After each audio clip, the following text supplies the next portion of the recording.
We are facing, as a state, one of the most challenging state budget crises that we've seen.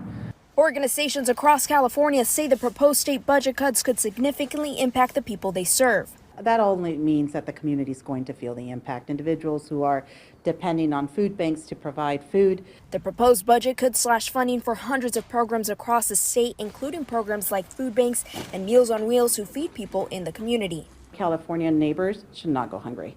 That really should be a principle that we operate with. In Santa Cruz County, Community Bridges runs the Meals on Wheels program, which feeds about 800 older residents across the county. They say if the budget goes through, they will have to start putting new applicants on a wait list, something they have never had to do before. And that just is something we don't want to do. But if with the budget cuts that we're looking at as a result of this current proposal, is something we'll likely have to do in order to continue the program at its current state.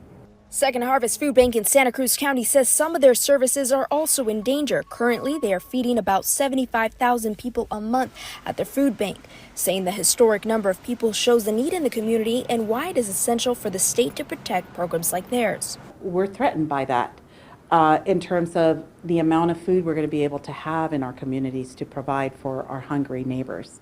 So the situation is serious. With the budget deadline approaching, organizations are calling on state lawmakers to protect their programs. In a statement, Assemblymember Dawn Addis said, despite the challenges highlighted in the governor's revised budget, I am fully committed to working with my colleagues to mitigate the economic shortfall. Organizations hope the state listens. What the eventual budget will look like and how it will impact programs like Meals on Wheels that work with the most vulnerable people in our state will say a ton about who we value and what our values are as Californians.